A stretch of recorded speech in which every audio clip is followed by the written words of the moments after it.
And hundreds of people contacted me and said my elderly relative died of Alzheimer's, but on the death cert it says COVID-19. So we have already hundreds of people in Ireland that were willing to do a public inquiry and go through each of those deaths. But on the 9th of September 2020, CSO, Vital Statistics Q1, the number of deaths now that died of COVID-19 in December, January, February, March in Ireland is 0.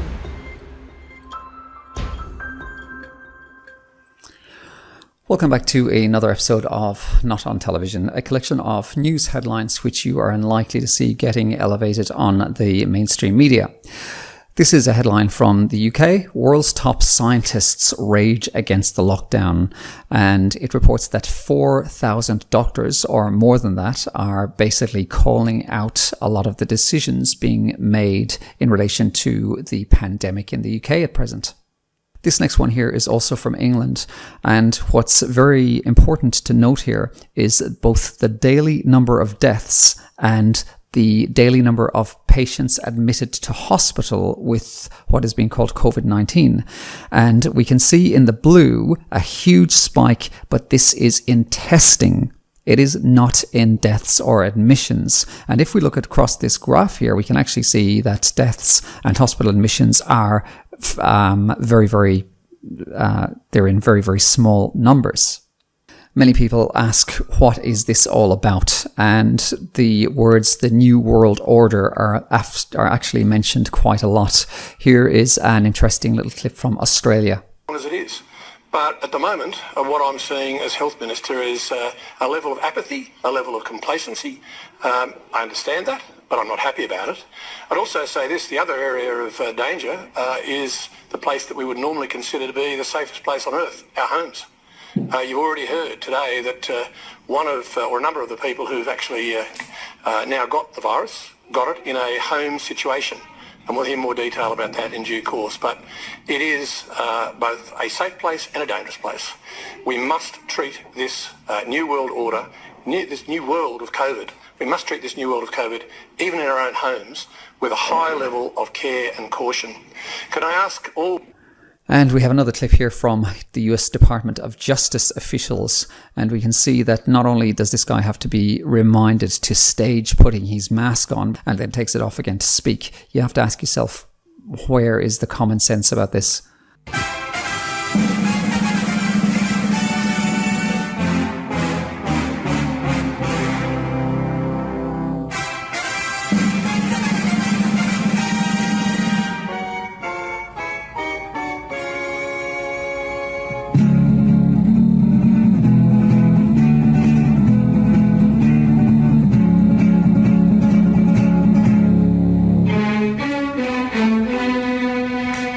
Another information graph here is from Ireland, and you can see that in 2018, around October, we have spikes in admissions to hospital. And this is just a normal course of respiratory illness across many different places around the world. What I try to do is I try to include information from different countries to show you that in general, the same kind of things seem to be happening around the world. So the place that you might be looking at this information from is what's going on is generally reflected in other countries. Professor Luke O'Neill is one of the big voices in Ireland, and this guy has been, for want of a better word, shilling vaccines since this COVID outbreak began, and his information has been far from reliable, but even he talks here about the efficacy of the PCR testing. Just because you test positive for the virus, it doesn't mean you're going to be infectious. You know what I mean? So in other words, that number may not be that useful, is what they're saying. And that's the test we use, Pat, the PCR test. It's so sensitive. It can pick up a tiny, tiny amount of virus. You may be positive. It doesn't mean you're infectious. Now, this is a work in progress. We're not going to change the guidelines for the moment, but there's a big debate now about how useful that PCR test is, because it's far too sensitive, if you see what I mean. It amplifies the viral RNA massively, you see. It's like using a big magnifying glass. And maybe it's far too sensitive. So there's a shift now towards what's a better way to constitute a case. And severe symptoms is one way to do it, with the flu, for instance. But many people who are testing positive have no symptoms at all. And of course, we do worry, though, about the asymptomatic spread informs this discussion as well. But it's really a work in progress. And you're right. Here's a clip from Australia about what is going to be happening in Melbourne schools. And we've talked about this in plenty of previous videos about the fact that this virus is almost harmless for children. And these are the kind of restrictions and the effects that we are burdening our youth with. And I personally think that this is far from satisfactory. When primary VCE and Year 7 students return to class on Monday, it will look and feel very different. No one wants to go back into any sort of lockdown into the future, so safety will be number one. Under government guidelines, there can be no singing or music lessons with woodwind and brass instruments due to the high transmission risk. A ban on visitors means no school photos or parent helpers. There'll be no assemblies, graduations, formals or contact sports. But music teachers are furious. Their subject's been singled out, writing to the Premier. We haven't had known transmissions through playing of musical instruments. But more importantly, we actually think it's really important for the well-being of the students. The key focus is everyone back, mental health and well-being, making sure we identify where they're up to with the learning, and for those kids who are making the big change, making sure they're... As far as I'm concerned, it actually makes a fairly good case for homeschooling, especially with the amount of propaganda that's been forced upon our children when they seem to be going to these state-run schools. Another doctor here from Tulsa in the USA who has certainly got the pedigree and the qualifications to be able to make the comments he's making. What changed? The science didn't change, the politics did. My name is Jim Meehan. I'm a medical doctor. I'm an ophthalmologist who specializes in ocular inflammation and immunology. I'm a former medical editor that knows how to read the medical science. I read more than the titles and the abstracts. I look at the methodologies. When I looked at the methodologies of the science being used to support community wearing of masks, I found a real paucity of solid high-level science. In fact, we've been studying this issue for over 30 years with regards to the transmission of influenza in the population. One of the reasons that we have never recommended the community wearing of medical masks is because it's been shown in the highest levels of science, randomized controlled trials, meta-analysis of randomized controlled trials, to not be effective. In this issue of community wearing of medical masks, we have not done a fair risk analysis for the population. We have not informed them that the mask can block arterial oxygen, can block oxygen intake significantly. That's been demonstrated in experiments all over the world. It's been studied in surgeons in an optimal environment where there's a higher level of oxygen in the operating suite, high air exchange. I've worn a medical mask in surgical procedures over 10,000 times. And I can tell you that they do induce physiologic changes. I will start to develop a tremor after about 30 minutes of mask wear in that high air exchange, higher oxygen level, cool environment. Imagine what untrained members of our community are doing. New research is showing that cloth masks may be increasing the aerosolization of the SARS-CoV-2 virus into the environment, causing an increased transmission of the disease. Where are our public health experts in talking about these interventions? Well, they're not where they were in February and March of this year when Anthony Fauci, the Surgeon General, said, people, stop buying masks. They don't work to block the coronavirus. In February and March, we were told not to wear masks. What changed? The science didn't change. The politics did. And back again to a Chris Whitty, I think this is. I was called out last time for mixing a few UK politicians up, but when they're all uttering the same kind of rubbish, I do tend to get them mixed up fairly easily. And this seems to be very contrary to what he was saying quite a while after this. So again, you have to wonder why these politicians are blatantly backflipping on their advice, seemingly at every turn. And then we also have to question how valid their advice is and whether we really want to be going along with decisions which are crippling businesses and causing serious health issues to people in these places where these draconian measures are getting carried out. A significant portion of people will not get this virus at all at any point in the epidemic, which is going to go on for a long period of time. Of those who do, some of them will get the virus without even knowing it. They will have the virus with no symptoms at all, asymptomatic carriage, and we know that happens. Of those who get symptoms, the great majority, probably 80%, will have a mild or moderate disease, Might be bad enough for them to have to go to bed for a few days, not bad enough for them to have to go to the doctor. An unfortunate minority will have to go as far as hospital, but the majority of those will just need oxygen and will then leave hospital. And then a minority of those will end up having to go to severe and critical care, and some of those, sadly, will die. But that's a minority. It's 1% or possibly even less than 1% overall. And even in the highest risk group, this is significantly less than 20%, i.e. the great majority of people, even the very highest groups, if they catch this virus. It seems to be that more commentators on mainstream television are getting a little bit braver in calling out the rubbish that's going on. Here's some commentary from Sky News recently. This recession has been produced by the global pandemic.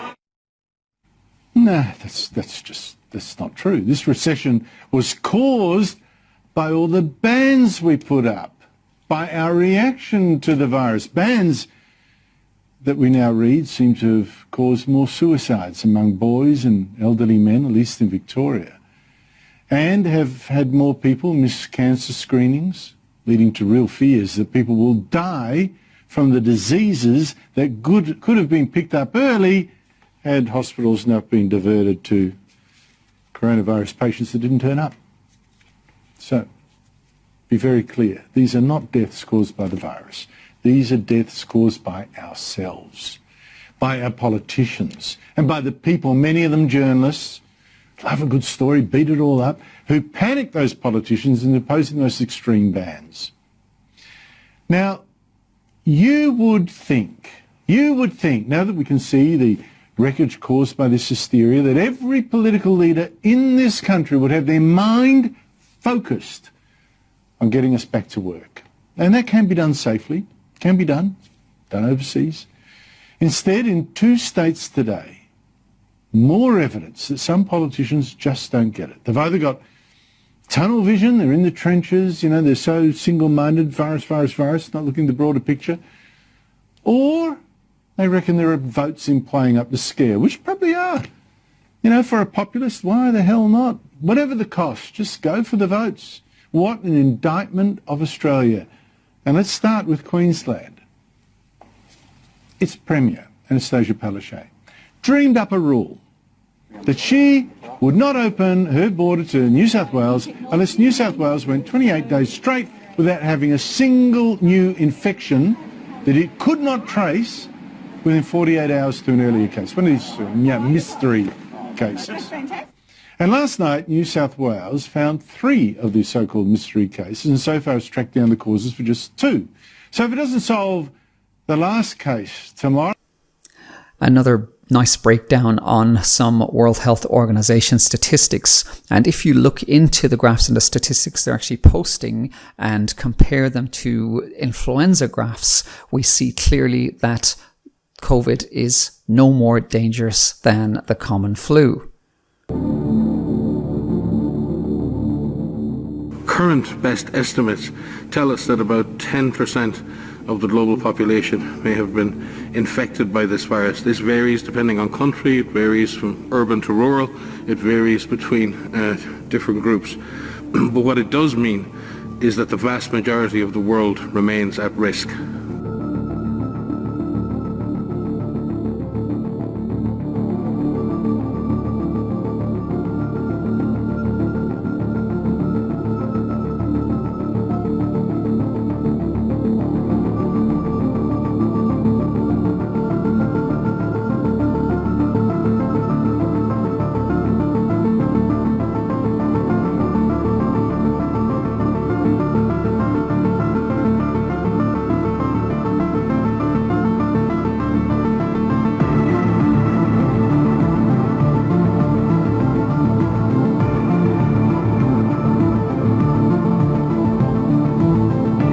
I'm not sure who these guys are conducting this interview or who the interviewee is, but the content is certainly on point. So just have a listen to what these guys have to say. And I've delved deep into this subject. It was troubling to me the extent that Daniel Andrews is using all types of what I would consider to be manipulative tactics in a bid to coerce Victorians into getting tested, including but not limited to what I would consider exploiting the deaths of people who have passed away, etc.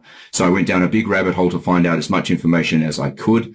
The supplier of these test kits, the deal that was facilitated to set the framework for the importation of these test kits, the company that is behind the manufacturing of these test kits, and the reliability of the kits as well. So I basically embarked on a mission to find out as much as I could, because I just had a real feeling that Victorians were not getting the full picture. Why do you get that feeling? Okay, so since the start of the pandemic, I've noticed a very strong push by the government to compel citizens to get tested.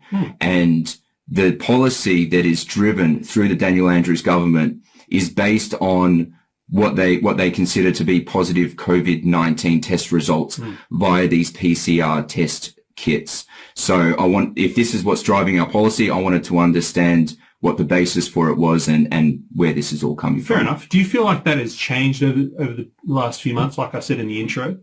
But he seems to be putting more and more emphasis on these tests. Yeah, absolutely, because if you've noticed, less people are actually getting tested. You can see by the statistics, you can see via driving around, and you're noticing that testing stations are empty. So as this has happened and an interest in getting tested has decreased, you've seen tactics by the government to try and ramp up testing once again. We've seen water and sewage, which is supposedly turning up COVID-19 positive, and the government urging people in entire regions to go and get tested. Asymptomatic, I've seen now. Even if you have zero symptoms, they say go and get tested. Yeah, exactly. And we're seeing now entire workplaces and the government now mandating the testing of people, most notably in the public sector, but that will probably expand to the private sector. And when we think it can't get much more absurd, we can see in the background of this clip somebody in Parliament using her mask to clean her glasses. So even if we did think there was some credibility in the science about the effectiveness of wearing masks, the sad fact is that the majority of people are not going to wear their masks properly, and masks are going to do more harm than good. And I'll qualify that by saying the science actually does show that wearing a mask is not effective for viral transmission spread. What it shows is that droplets can be stopped, and there then is a correlation between those droplets and the spread of a virus. And it's a correlation only. It has not been shown that masks stop the spread of a virus. In fact, studies over the last 40 years show that the opposite is true. And this kind of thing is very concerning. This is from the this is from the health authorities in Australia. I suspect the majority of Australians will get vaccinated, and there will be a strong public view that those who choose not to get vaccinated need to. There needs to be some sort of incentive stick, perhaps, through the current programs, including No Jab, No Pay, to make that happen. So I think that is a very reasonable interpretation of what the PM had to say today. Again, looking at specific things like not being able to go into restaurants, not being able to travel internationally. What I find very interesting about this is that for many years, some commentators have been talking about basically human rights being taken away from people unless mandatory, dictates from the government were adhered to. And lots of people over the years were calling some of these people crazy. It just seems to happen that now what these guys were saying in the past is coming to fruition. I really enjoy the work of Ivor Cummings, a scientist who compares lots of the statistics, and this graph here, and his commentary on it. In his commentary on this, he talks about Sweden, and his information is very, very interesting and relevant. Mortalities rates per million, right, for the last 5 or 6 years. 650 passings per million in the summer season, up to around 900 or so in the winter months. So let's look closer. 2015 to 16 season, we had a substantial rise, but pretty much typical. 16 to January 17, similar. But then look at September 18 to January 19, right? Peaked in January, but much, much lower impact season. So a very soft season. And then in the early part of 19 into January 20, again, we've got this very soft season. So these two together are going to leave a lot of susceptible people who sadly would normally pass in a normal season. So what happened then when Corona came along? Well, yes, there was a very significant spike in mortality per million in April 2019 peak. Let's take a average year and translate it across. So what you could expect coming into 2021 is something like this, let's say. And you get a very substantial peak, in the winter respiratory season. But that would actually be normal. Yet in the current environment, this would no doubt be a hysteria in many countries because many of these people in the next season will be carrying SARS-CoV-2. But the reality is that the season could still have the same overall impact as prior seasons, only this time it would be an hysteria. But I don't think it'll be an hysteria in Sweden because they've clearly shown how to manage epidemics. Here's Sweden at the moment, right? Completely normal, no masks. And here's a picture from inside a train. Again, no masks. And I'm sure they'll take some measures of traditional guidelines for influenza-like illnesses if they experience a significant problem in the coming months. And this headline here reads, world-renowned neurologist, hopefully I get this name right, Margareta Grietz-Brisson warns masks cause oxygen deprivation and permanent neurological damage, especially in the developing brains of children. Even if she's wrong, and if we have a suspicion and some doubt over this, we have to be challenging these dictates that are being given to people. We don't have any longitudinal studies on the effects or the harmful effects of wearing masks on kids, yet this is being forced into place in schools all around the world. As parents, we have to be standing up against this stuff. I've shown a clip similar to this previously, and this is in October 20. And just smack in the middle of this graph, we see a tiny little slice here in this pie chart of COVID-19 deaths.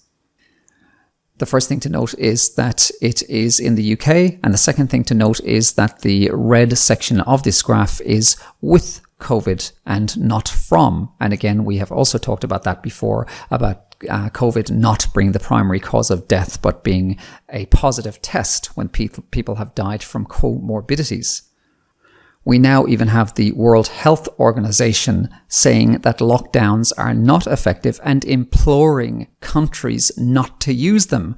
So why, when I look at the headlines everywhere, am I seeing different countries enforce lockdowns when the World Health Organization, which, by the way, is a corrupt organization owned by pharmaceutical companies, even these guys are standing back and saying not to lock down. Not advocate lockdowns as a primary means of control of this virus, Professor Gupta. I want to say it again.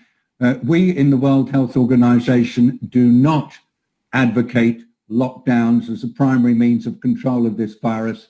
The only time we believe a lockdown is justified is to buy you time to reorganize, regroup, rebalance your resources, protect your health workers who are exhausted. But by and large, we'd rather not do it. Just look at what's happened to the tourism industry, for example, in the Caribbean or in the Pacific, because people aren't taking their holidays. Look what's happened to smallholder farmers all over the world because their markets have got dented. Look what's happening to poverty levels. It seems that we may well have a doubling of world poverty by next year. We may well have at least a doubling of child malnutrition because children are not getting meals at school and their parents in poor families are not able to afford it. This is a terrible, ghastly global catastrophe, actually. And so we really do appeal to all world leaders. Stop using lockdown as your primary control method. Develop better systems for doing it. Work together and learn from each other. But remember, lockdowns just have one consequence that you must never, ever belittle, and that is making poor people an awful lot poorer. We'll just digress slightly and see what some of these doctors say about a new technology which is going to be implemented everywhere. 5G rollout. It's not been made clear to the public that 5G won't just be another number and letter on your cell phone. It requires an entirely new infrastructure of thousands of small cellular antennas to be erected throughout cities where it's going to be installed. Canadian doctors and scientists have added their voices. The most prevalent symptoms include headache, fatigue, decreased ability to concentrate, tinnitus, irritability, and insomnia. Impacts on the heart and the nervous system are also of great concern. Governments could not possibly ignore that. We predict that the number of people who develop the symptoms I just mentioned will rise in the places where 5G is first installed. Antibiotic resistance in bacteria and physiological effects on the nervous system and on the immune system. With how much terrible information is being given to us by the governments in relation to COVID, I think it's fair to also question the information about the safety of this technology, which we're also getting from governments. With the way things are going, I quite simply find myself distrusting just about everything the government is saying about health at the moment. The level of propaganda and fear-mongering has progressed to levels which I find just about unbelievable. This is some footage from a prom dance.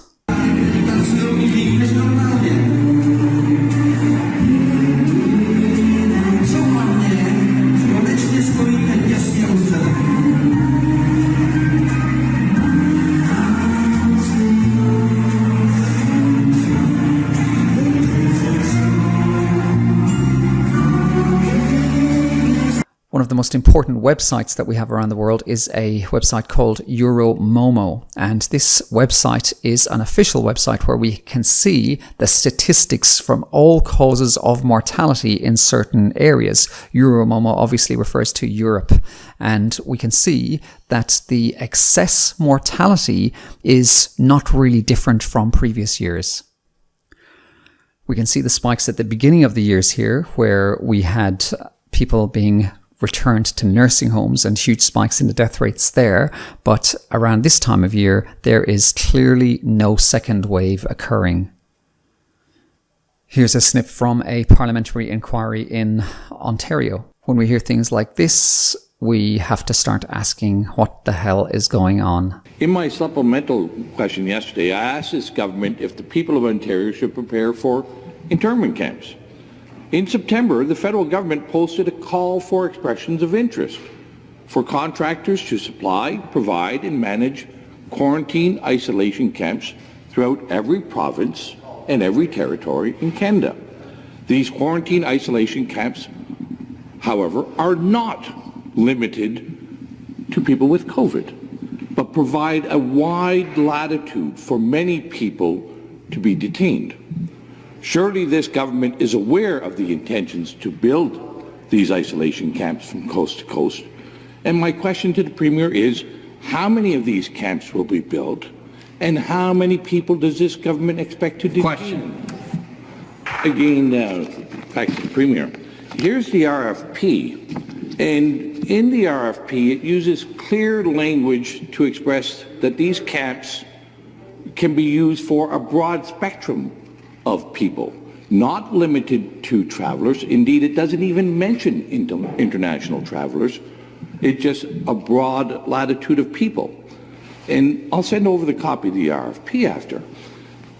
So your government must be in negotiations and aware of these plans to potentially detain and isolate citizens and residents of our country and our province.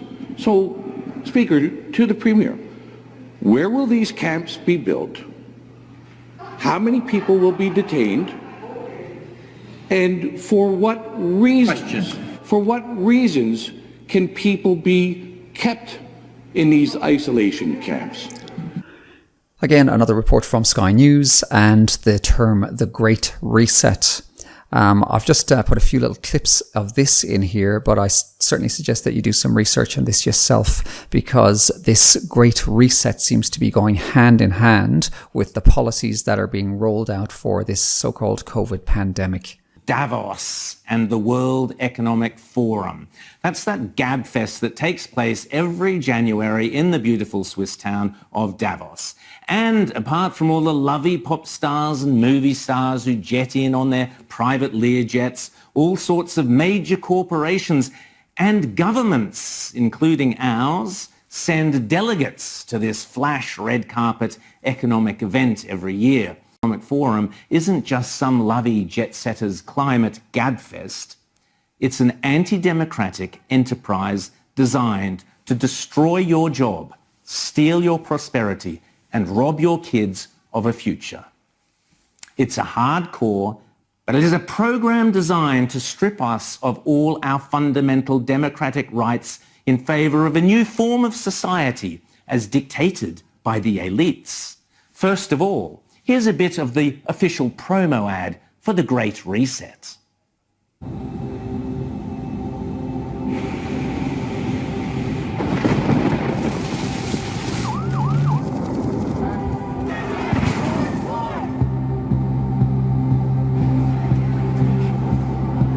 Promo is saying that all the very worst things in the world, from the coronavirus to bushfires, to riots, to pollution, to poverty, are somehow linked. Then it is claiming that they can magically disappear, literally at the push of a button. And just like that, everything in the world is made right and pure again. The Great Reset. What could be simpler? The World Economic Forum in January 21, which will serve as a global summit devoted to the Great Reset. It's interesting that this reporter makes a point of one of the motives about this Great Reset is to, I guess, reallocate wealth from the middle class. And when we look at the devastation that's been happening to small family businesses and restaurants all around the world, whether this is deliberate or accidental, does appear to be a severe repercussion of the policies being made in many places around the world. Another parliamentary hearing, I think this is in the States, and this doctor makes some very worrying but very, very good points.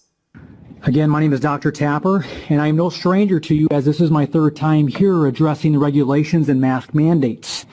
Imagine a virus so deadly and severe that you have to have a test done to find out whether or not you've had it. You guys are basing these numbers on positive cases and not hospitalizations or deaths. That's what you should be basing those off of. The numbers are hyperinflated by false positives and the never-ending doom and gloom from the mainstream media. I was taught that fear is the fire that fuels the furnace of disease. And when will this fear-mongering stop? It is terrifying to me to think how easily this mask mandate could turn into a vaccine one. You see, I follow the vaccine narrative very closely, and I have been for the last decade.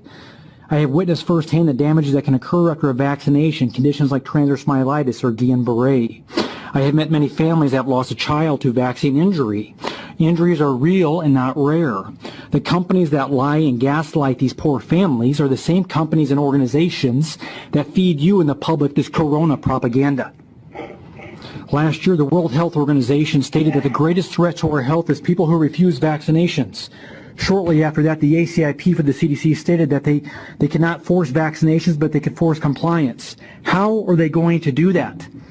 I don't wear a mask anywhere I go, and the public shaming that occurs is beyond humiliating. I have been refused business, and on some occasions I couldn't enter the store. If the mask mandate turns into a vaccine mandate, you will not be allowed to go back to work, earn a paycheck, renew your driver's license, or function in everyday society without proof of the vaccination. We had draconian bills sweeping the nation last year coming after our medical freedoms, and then the coronavirus came. The Trojan horse to implement this tyrannical agenda. I believe this to be spiritual and psychological warfare on the people. The rate of suicide is the highest it ever has been in human history. More people have died this year of suicide than from corona. Let's just jump back to Sweden here, and we have daily deaths here being recorded in October. Now, Sweden is a place with some of the least harsh restrictions in Europe, and we would think that if we have some tremendously deadly worldwide pandemic, that around now we are going to be seeing people dropping like flies. In fact, this is not the case. Their death rate has almost flatlined. In the Irish Times, a reporter points to what I think is an issue of great concern, and this is where lots of the funding comes from people behind the decision-making in Irish politics. Not just in Ireland, but for some reason, all funding and all money seems to point either directly or indirectly back to the Bill and Melinda Gates Foundation. Their foundation is meant to be a charity, and when we hear about foundations including the Carnegie Foundation, Rockefeller Foundation, the Bill and Melinda Gates Foundation, Clinton Foundation, it is now more or less a well-known and established fact that forming charities and foundations is a way for massive companies to avoid tax. When we have these charitable institutions that double their wealth and increase massively in size, this is a business. This is not a charity. Charities give money away and they decrease in size. And when we see how the Bill and Melinda Gates Foundation has grown since this crisis, and even in fact Bill Gates' personal wealth, we have to question the philanthropy involved here. The Bill and Melinda Gates Foundation seems to have a hand in backing numerous parts of this whole COVID thing that's going on at the moment. And in an earlier video, I have shown a clip of Bill Gates scoffing about the fact that his investment in all this stands to make him many times more profit than investing in pension funds. Pushback in Victoria. 500 medical experts are arguing against the government's rules. 100 medical experts have joined forces in a bid to end Victoria's lockdown immediately. They argue it will only amplify mental health and medical issues within the state. Dr. Eamon Matheson is part of the campaign. Doctor, how serious are the health impacts from lockdown? There is essentially a tsunami of collateral damage that's been witnessed, and we are arguing that the lockdowns are causing probably Victoria's worst ever public health crisis. Not the virus, but the lockdowns. The impacts are really being felt by the underprivileged, like in a massive way. You know, if you are wealthy and comfortable, there's probably some buffer, but even people in very sort of affluent areas, particularly the children and the adolescents, are really not coping. I know many GPs who are saying that they're seeing families just being torn apart, their children and their adolescents just not coping, in a state of despair. And this is the impact of these lockdowns. Public health should not be just about focusing on one condition to the exclusion of all others. Public health has always been about considering all of the impacts. So how serious are those consequences going to be? Are we talking about a spike in suicide rates or depression in young people?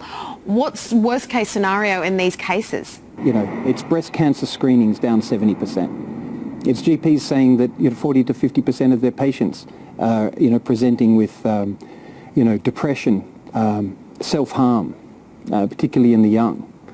I don't think we've even scratched the surface of what's going to be coming, the result of this. What is your message then to Premier Dan Andrews? He has to listen to the people, the doctors, the people of Victoria. He needs to end the lockdowns.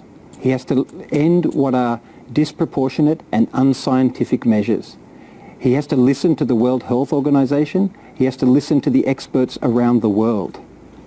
That this all must stop. And it must stop as soon as possible. We have also pointed out this before. Here are some stats from Canada. And seasonal influenza is almost gone. Hopefully you can see it up here, but we have 6 confirmed cases of influenza this season. I highlighted a report a while back saying that COVID protects people from the common flu. It does make me smile when I hear that, and it could be a much more obvious suggestion to think that we have just relabeled the common flu as COVID. A little snippet here from a great researcher during all this pandemic, a Professor Dolores Cahill from Ireland. Virus that causes illness and symptoms from December to April, and that for people who have symptoms there are treatments like inhaled steroids, hydroxychloroquine and zinc, so there is no need for the lockdown, there is no need for fear, there's no need for masks, for social distancing or for quarantining people. They are locking people in their homes for last year's flu, for where there is an effective treatment. So we want to communicate this message to people. There is no need for fear. And I'm involved in a number of organisations. I've been standing up for academic freedom and freedom of speech. I'm chair of the Irish Freedom Party. And I'm encouraging all of you that are listening to this to get involved in new democratic and peaceful movements within your country, to stand for election and to remove the politicians that are actually causing more harm than good. Dr. Scott Atlas has replaced Tony Fauci in the States. Scott Atlas, who was just dubbed the anti-lockdown coronavirus advisor by the esteemed journal Business Insider. Dr. Atlas, you've just risen in my estimation, if that's even possible, but that nickname. You've said that the president's diagnosis will not change how the White House tackles the pandemic. Why is that? Oh, thanks for having me, Laura. Well, of course it won't change. I mean, obviously, the strategy is the same, and the president articulated this presciently, really, in the third week of March when he said that the cure cannot be worse than the problem. And so the strategy is highly aggressive, targeted protection of the vulnerable and opening up schools and society, because he early on recognized that the policy that many of the public health officials espouse and many of our governors espouse, which is stopping COVID-19 at all costs, is very destructive, because as we've learned all over the world, the prolonged lockdown is super harmful. I mean, we just had a study come out yesterday which showed that 46% of the top 6 cancers went undiagnosed during the first 3 months of this lockdown. And what that means is more than half of breast cancers, by the way. This is just the tip of the iceberg. It's not just that hospitals were closed, it's that there was fear instilled, sort of a frenzy of fear in the American public and all over the world. And so what we see are 650,000 people that were on chemotherapy. Half didn't get their chemo. We had 2/3 of cancer screenings not get done. Half of childhood immunizations weren't getting done. And the other impacts are even more harmful. 25% of kids in the United States 18 to 24, 1/4 had suicidal ideation during the month of June. I mean, this is so destructive, not just to our children who are being harmed by the school closures, but really this lockdown is what I would call a luxury of the rich. This is really a class problem here, where the affluent elites don't understand that what the president understands, which is people need to work, the working class needs their jobs, children need to go to school, and it's very harmful to do otherwise. Yeah. And let's see what Mr. Gates has to say about all this. Are we looking at life getting back to normal by next spring, next summer, next fall? What's your best data tell you? Well, the rest of this year will not be normal. And the sooner we deliver that somewhat bad news to people so they can get ready for what will be a tough fall, the better. As you go into next year, we should start to see these tools be available in volume. I think several of the vaccines are likely to get approved by the first quarter, and there is manufacturing going on in parallel, so they'll get out there fairly quickly. So things could be slightly better in the first half. By summer, we ought to have dropped the numbers, both the deaths and the transmission, a lot. We won't be totally back to normal until we basically eliminated this on a global basis, because even countries that had competent responses, like South Korea, Australia, they still see, infections coming back from time to time, and so they're having to maintain some unnatural measures and not have as many public gatherings as we had before the pandemic hit. So really two milestones. One is when we get a lot of Americans vaccinated, which can be by next summer, and the second is when we really address globally the case transmission and bring it down to very small numbers. Interesting that a computer guy seems to be directing the health policies around the world. And I guess it's not too difficult for him to be in this position, seeing as he has thrown multi-billions at every country and also invested heavily in different news agencies. So it appears quite easy for him to get his airtime to be able to promote vaccination. You would almost think that he is heavily invested in the success of vaccinations. Actually, he is.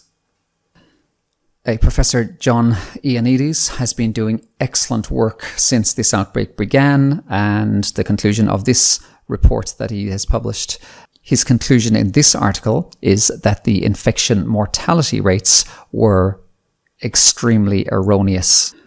Alberta is one of the few states that have had very soft restrictions on everybody, and it seems that their policy is working quite well.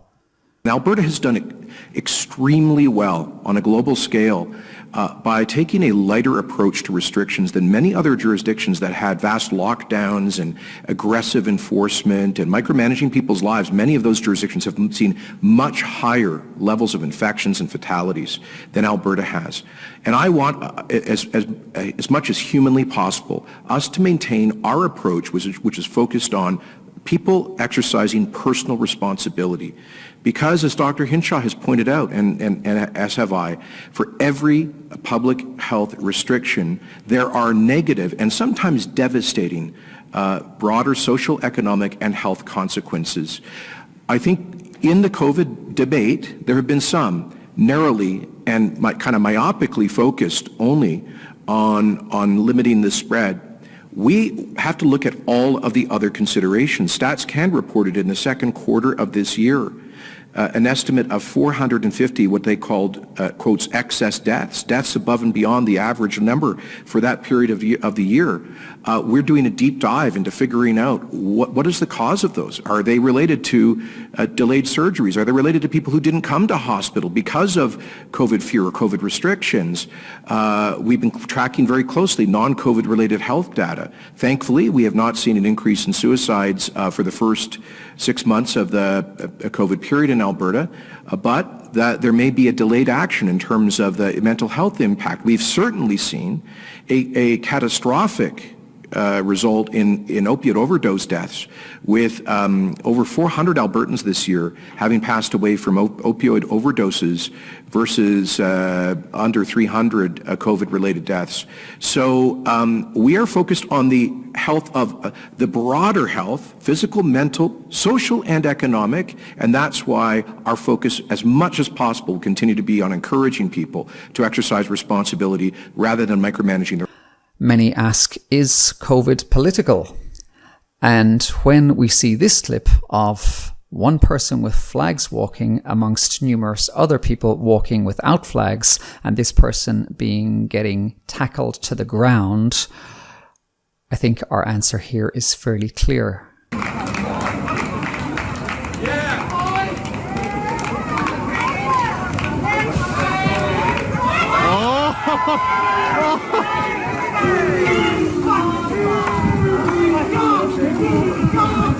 Putting the flag on the ground.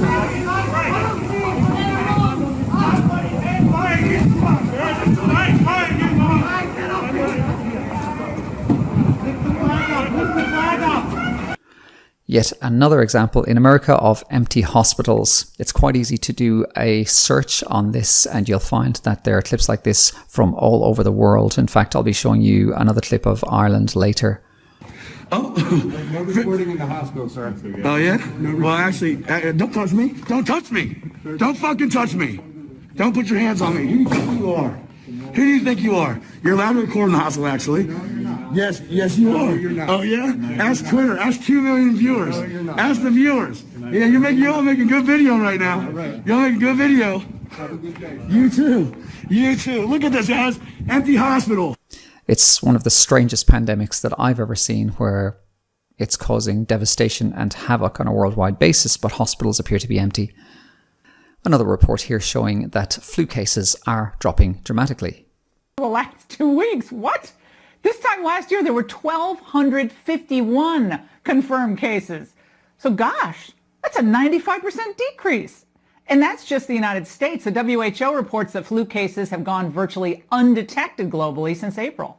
My next guest says if this trend holds, it could change the COVID calculus. Joining me now, Phil Kerpen, president of the Committee to Unleash Prosperity.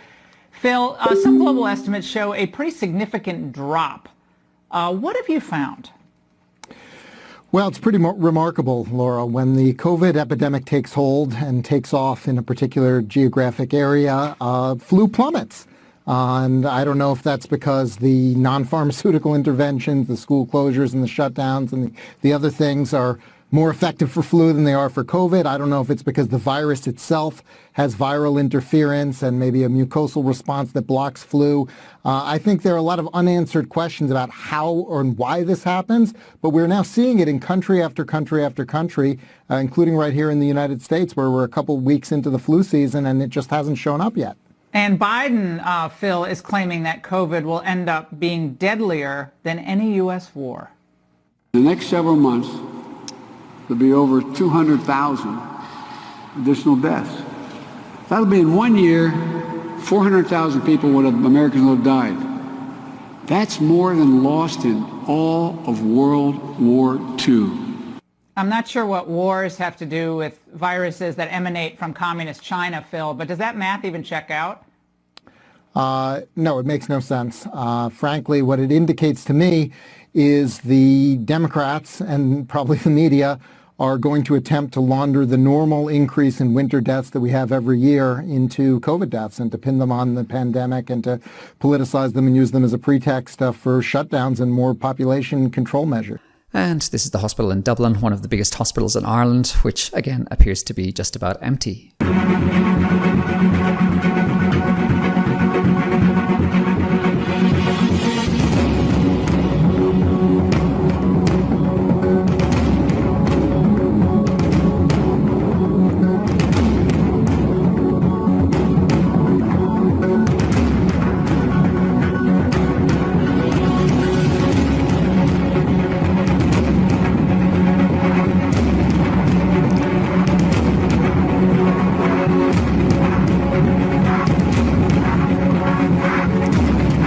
So what are the costs? Not just the cost on life and liberty of people all around the world, but there is a huge environmental cost being waged on the world at present. This article here talks about the plastic pandemic and breaks down some figures in relation to the use of plastic because of COVID. A headline here about the Sackler family. These guys are a group of doctors who are infamous because they just about single-handedly created the opioid crisis in America, which cost thousands and thousands of lives up and down the country. They made billions and billions of dollars. And this headline reads, Sackler family of Purdue Pharma keep their billions amid opioid crisis. A famous comedian, George Carlin, once said, "It's a big club and you're not in it." I'm paraphrasing there, but it's quite incredible that a family responsible for the loss of thousands of lives get a slap on the wrist and get to keep their fortune. A report in The Lancet here, it reads, "The invisible pandemic." This sentence is of particular interest.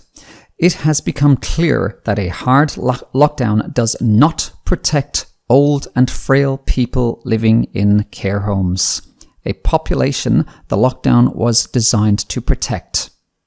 Neither does it decrease mortality from COVID-19, which is evident when comparing the UK's experience with that of other European countries. A headline from the Washington Times.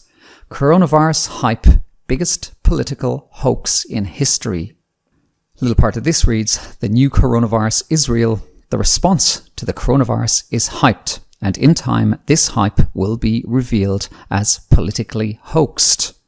In fact, COVID-19 will go down as one of the political world's biggest, most shamefully overblown, overhyped, overly and irrationally inflated and outright deceptively flawed responses to a health matter in American history, one that was carried largely on the lips of medical professionals who have no business running a national economy or government. This is not just true for America, it is true for numerous other countries. From a publication called Global Research, this headline, a medical doctor warns that bacterial pneumonias are on the rise from mask wearing. It seems very logical to me to assume if you're creating a moist environment in front of your face and you're rebreathing in colonies of bacteria that can grow in those moist environments, then you're probably going to get pneumonias or illnesses of different sorts. Last week we talked about dentists talking about the huge surge in mouth infections, and we know that things like gum disease are related to heart disease and strokes. So when people are saying that the wearing of masks is harmful for health, I firmly believe that they are right, and there is scientific evidence to support what I am saying. An article here from a publication called Spiked. It reads, another vindication of Sweden. It is forecast to have a much shallower recession than countries that went into full lockdown. It goes on to say Sweden, which refused to enforce a full lockdown, is constantly confounding its critics. Gloomy predictions of tens of thousands of deaths and overwhelmed hospitals due to COVID failed to materialize. In recent weeks, Sweden has not experienced anything close to the rise in cases and hospitalizations that have befallen Britain, France and Spain. And now it's clear the Swedish approach is also paying dividends economically. It's interesting that since this whole debacle began, people were actually saying that the policies that different countries were starting to implement were not going to work. And people like Dennis Rancourt and Didier Raoult, Dolores Cahill, numerous other leaders in their field of virology and medicine were basically calling out these decisions. So this should not be a surprise to anybody who's been paying attention. For some reason, all our great leaders and our government advisors are confounded. Maybe it's time to change some of these guys. This article talks about the progress of vaccinations in animals. And what is important with this is the competing interest statement. SCG is a board member of Vaccitech and named as an investor on a patent covering the use of the vaccine in the article. If I was a little bit cynical, I would say there is a vested interest in an investor reporting favourable results. From the Independent newspaper here, coronavirus, face masks could increase risk of infection, medical chief warns. In England, a Jenny Harris, Deputy Chief Medical Officer, says that the masks could actually trap a virus. Some research papers tend to suggest that this is the case. Here we have an article titled Severe Acute Respiratory Syndrome Coronavirus. This is from 2003. Coronavirus has been around for a long, long time. Why everybody is panicking about it now makes me very suspicious about the motives. Another article here about the World Health Organization and their figures showing that the coronavirus is no more dangerous than influenza. This reports that a Margaret Harris from the World Health Organization confirmed the validity of the figures when they were looked at.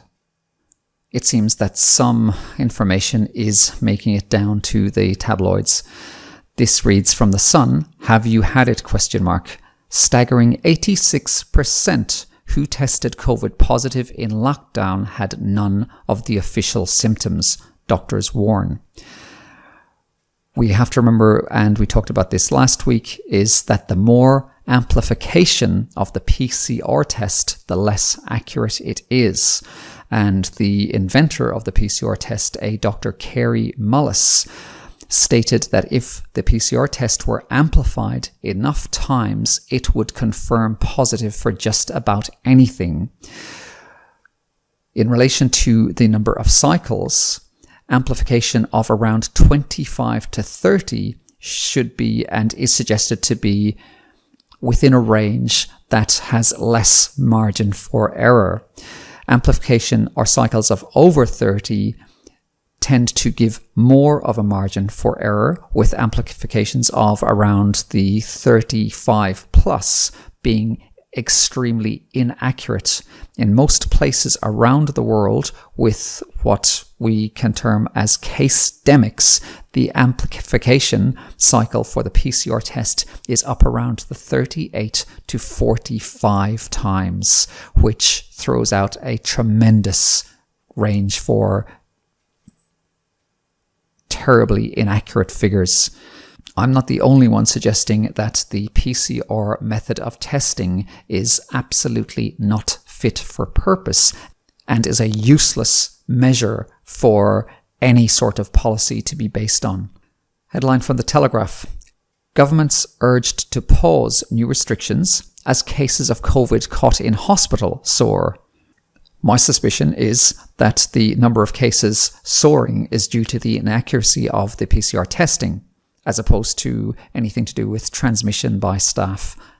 For many years, so-called conspiracy theorists were talking about methods that were going to be rolled out to ensure that we are traced everywhere. And many people talked about things called digital passports, where unless you had vaccinations, you couldn't travel. And it seems that this is actually coming true. This headline reads from a site called LifeSite: Digital health passports roll out for air travellers tracking COVID status and vaccination proof. They mention United Airlines and Cathay Pacific, who will start trials at Heathrow, London. An article here by The Vaccine Reaction. 20 volunteers suffer serious reactions to Johnson & Johnson's COVID-19 vaccine. The article details what kind of symptoms occurred, but what I want to remind people about is something that didn't really receive too much coverage. You might notice that a product, Johnson's Baby Talcum Powder, is no longer on shelves around the world. That's because quite recently they lost a multi-billion dollar lawsuit against their product, causing different sorts of cancers. It was also evident when they lost that lawsuit that they covered up evidence of this and they continued to sell the product. This is one of the companies that's responsible for making our vaccines, and we are told that we should trust them. I also found that in this article they mentioned double-blind, randomized, placebo-controlled trial, which included 796 participants. From what I gather, and I'd be fairly sure it's the same for this trial, is no vaccines are tested against placebos. The word placebo is being used in a very misleading manner. Vaccinations in all these trials are tested against what are considered other safe vaccines. A placebo should be some kind of inert substance like water. So we have to be very careful when we're reading articles like this. I want to repeat that. Vaccination trials are not tested against placebos. The word placebo is being used in a misleading manner. Here we have an article in the British Medical Journal. The title is Preventing a COVID-19 Pandemic. It mentions that the seasonal flu is a potential contributor to the current outbreak. It goes on to say a randomized placebo-controlled trial in children showed that flu shots increased 5-fold the risk of acute respiratory infections caused by a group of non-influenza viruses, including coronaviruses. Yes, that's right. We have more than one article suggesting that the flu shot can increase the risks of a respiratory infection. On a publication Principia Scientific International, they refer to a famous Pentagon study. Flu shots raise the risk of coronavirus by 36%.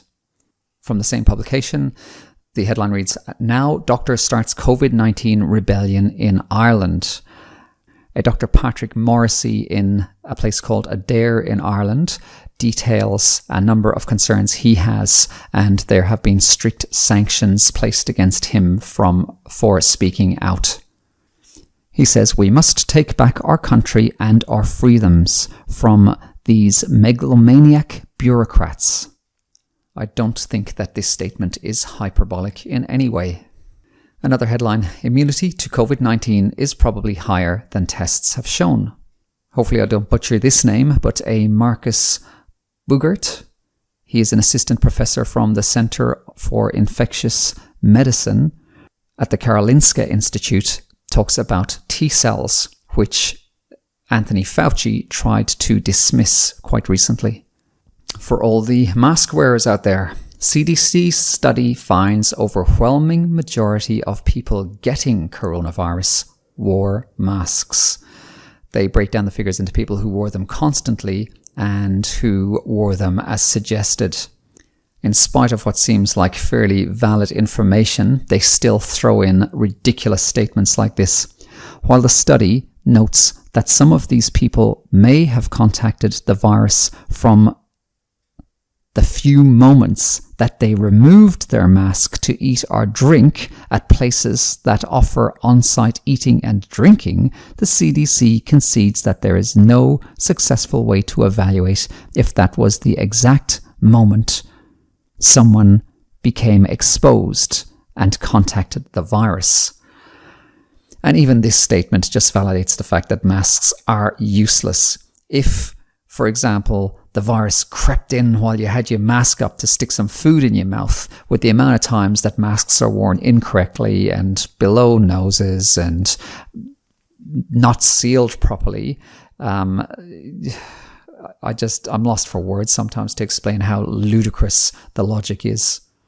In the Sunday Times, we've got a Sunetra Gupta, who's been a great voice since all this stuff started. The headline is, "Sunetra Gupta interview, the scientist who says herd immunity is the answer." Interestingly, it says last week 3 leading scientists from Stanford, Harvard and Oxford declared that our governments had got it all wrong on COVID. These are not the only guys critical of governments. From the Indian Express, Coronavirus Tracker, October 13, herd immunity, scientifically and ethically problematic concept, says the World Health Organization. Another ridiculous and absurd article that talks about how we need to vaccinate because if we leave a virus run its course through natural herd immunity, it is unethical. For some reason, this doesn't translate into herd immunity, which we would get from vaccinating the world's population with a substance that has been rushed into production and is causing harm in many of the clinical trials. The ethics on that appear to be quite okay. I wonder, would that have anything to do with the vast amount of profits that could be made from a vaccine as opposed to leaving a disease run its course naturally, which influenzas and colds have done since humankind existed. In the JAMA, the toll of COVID-19, and it talks about deaths relating to the policies that have been put in place around the world. It is very sobering reading. A bugbear of mine is seeing the little ticker boxes with COVID cases gradually rising every time you look at a television screen when it's talking about COVID, yet we don't see any tickers about the increases in deaths from cancers, from heart disease, from huge numbers of other conditions, including mental health problems because of the measures being put into place and because people can't attend hospital for normal and routine care. Over the years, I've learned to be more and more distrusting of so-called journals like the JAMA that are heavily sponsored by pharmaceutical companies.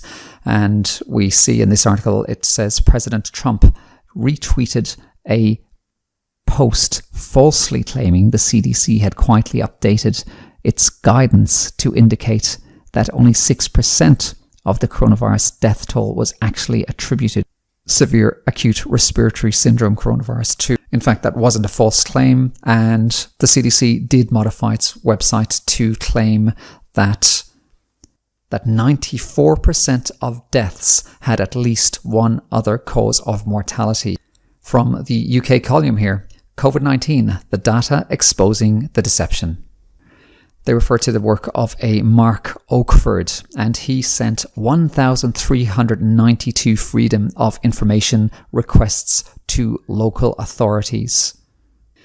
The information that he's pulled from those requests is fairly damning about the information that we're given compared to the actual statistics. It mentions that COVID-19 deaths among those under 18 is statistically 0. A headline from the Daily Mail. This week, Matt Hancock condemned experts who dared question lockdown. Now, after two of them embarrassingly exposed his basic errors, Professor Angus Dalgleish asks, how is this petulant, shockingly ignorant minister still in a job? I'm far from an expert, but looking at the way this guy has handled the information and the policies going on in the UK, I genuinely think that this guy should be facing criminal charges for the role that he's played in the policies that have led to wholesale destruction of people's lives all around the UK. At what point do people start saying enough is enough and start getting angry about this and calling some of this stuff out? I've seen quite a few of these articles coming around. This is from news.com. Coronavirus symptoms. Man reports permanent loss of hearing. The fact that one guy from a population of 7.9 billion people is reporting loss of hearing, and this makes a headline, to me, is stunning.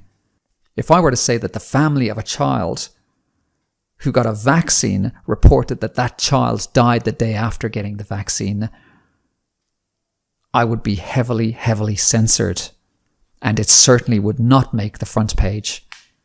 If anybody takes these headlines with any shred of credibility, they need to be re-examining how they're looking at what the news is telling them. This is reported in the Sunday Times, the infamous Hancock again. Hancock wrong to say government scientists ran coronavirus trial on vitamin D. Previously, Hancock has said that trials were run and vitamin D is not effective. This flies in the face of years and years of research around the importance of vitamin D in relation to our immunity. Ever since this started, I have certainly went on at length about how important vitamin D is, and experts all around the world highlight that vitamin D is a pivotal part of protecting our immunity. So why is the Health Secretary of the United Kingdom saying that it doesn't work? Could it be the fact that it is off patent, so it's an incredibly cheap way of bolstering the immune system? It seems quite blatant that everything cheap or free is being demonized, but expensive and risky therapies seem to be promoted as some kind of life-saving things that are going to fix all the problems in the world. And another very depressing headline in the Daily Mail here. Heart attacks and strokes have killed hundreds more under 65s than normal since the start of the COVID crisis, a study claims. There are reports like this coming from everywhere. The question I hear being asked a lot is, do you know anybody directly who's died from COVID? And the main answer I seem to hear from everybody is absolutely no. When you're asked, do you know anybody psychologically affected from COVID, or somebody who's been indirectly killed because of unable to access medical help or because of mental health issues, then the numbers seem to jump up quite dramatically. But I really do think it's time that people need to wake up a little bit. We need to be speaking out. We need to stop having that fear of our jobs being under threat. And the other thing I would also suggest is that people, health professionals, need to be the ones driving the movement to be calling out the bullshit that is happening. This whole situation is much bigger than us as individuals. We need to start taking a stand now. So remember, everybody treat each other with love and respect, and keep your eyes open, pay attention. The truth is out there. And again, I'm very humbled and grateful for the amount of support I've been receiving for this project that I've started. Remember, hit like and subscribe. And I want to finish out on a slightly more positive note this time around.